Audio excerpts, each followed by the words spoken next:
परिवहन मंत्री दयाशंकर सिंह ने 10 नई बसों को हरी झंडी दिखाकर किया रवाना। परिवहन मंत्री जीरा बस्ती कार्यालय से बलिया डिपो को किए भूमि पूजन। खबर बलिया जनपद की है, जहां उत्तर प्रदेश के परिवहन राज्य मंत्री दयाशंकर सिंह ने जीरा बस्ती से 10 नई बसों को हरी झंडी दिखाकर रवाना किए। सबसे पहले 11 बजे भूमि पूजन किए। इसके बाद परिवहन मंत्री उत्तर प्रदेश राज्य सड़क परिवहन निगम के 10 नई बसों को हरी झंडी दिखाए। उसके बाद 10 बसें वहां से रवाना हुई।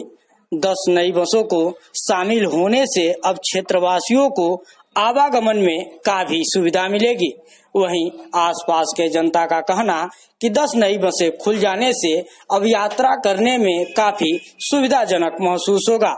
आइए सुने इसको लेकर परिवहन मंत्री दयाशंकर सिंह का क्या कहना है। अधिकारियों को डीए भी दिया और ऊपर के अधिकारियों को डीए भी दिया। हम लोग तो कहते हैं भाई जो कमाई होगी भाई ज्यादा होगी तो उसका हिस्सा आप लोग को ज्यादा मिलेगा और इससे आप लोग काम को बेहतर कर रहे हैं। और आगे भी मैं जो हमारे भी और कर्मचारी हैं जो हमारे पास आर्थिक संसाधन जैसे बढ़ता जाएगा इन लोग की हर सुख सुविधाओं का भी हम उसी तरह से ख्याल रखें। हमारे यहाँ नियुक्ति आरएम की आने वाले दिनों में आरएम हमारे रह ही नहीं जाएंगे। 2023 में तो आप समझिए जो रिटायर हो जाएंगे तो कोई आरएम नहीं रह जाएगा, ऐसी स्थिति है। हम 93 आरएम की भर्ती कर रहे हैं, उसकी भी प्रक्रिया जारी हो चुका है। वर्षों से भर्ती नहीं हुई, इसलिए उसका भी कर रहे हैं हम लोग। हमारे विभाग में सिपाही थे, बहुत लंबे समय से भर्ती नहीं हुई थी परिवहन विभाग, उसका भी हम लोग अभी अधीनस्थ सेवा चयन आयोग में किए। कर्मचारी बहुत खाली है, उसका भी समायोजन हम लोग कर रहे हैं। तो विभाग को ठीक किया जा रहा है और आने वाले दिनों में, क्योंकि ये अभी हमारे आरएम साहब कह रहे थे कि माननीय मुख्यमंत्री जी ने सही है सदन के अंदर कहा कि परिवहन निगम संकट का साथी है। जब केजरीवाल जी लाखों लोगों को नोएडा के बॉर्डर पर छोड़ दिए थे कोरोना काल में, उनको घरों तक पहुंचाने का काम परिवहन निगम ने किया।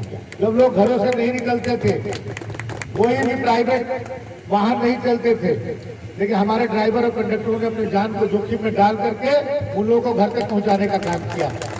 हमारे बच्चे कोटा में थे, कोटा से उनको कैसे घर पहुंचाया जाए, दूसरे स्टेट में थे, लेकिन वहां से भी जाकर के हमारी बसें, हमारे कंडक्टर और ड्राइवर जाकर के उनको कोटा से उनको घर पहुंचाए। इलाहाबाद में बहुत सारे बच्चे जो अपने परीक्षा के लिए तैयारी कर रहे थे, उनके घर के लोग कहते थे मेरे बच्चों को घर मिल जाइए, तो उसको भी परिवहन निगम के लोगों ने किया। क्योंकि परिवहन निगम है तो आज ये सब काम संभव हो पा रहा है। यदि प्राइवेट लोगों को मैं कैसे कह सकता हूँ कि कोरोना काल में आप घर से निकलिए, लेकिन अपनी जान को जोखिम में डाल करके ये लोग गए और सरकार की मंशा के अनुरूप लोगों ने काम किया।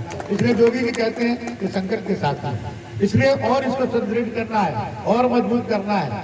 और 1 लाख गांवों में से लगभग हम 88,000 गाँव में पहुंच चुके हैं। 88,000 गाँव में हमारे परिवहन निगम की सेवाएं होती है।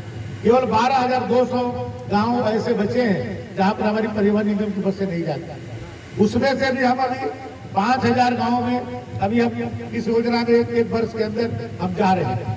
लेकिन अभी भी 6-7 हजार गाँव ऐसे हैं जहाँ पर हमारी बसें जो वहाँ पर टर्न नहीं कर पाती। इतनी पतली सड़कें हैं, वहाँ पर जो जाने के बाद बस मुड़ती नहीं है। उसके लिए भी माननीय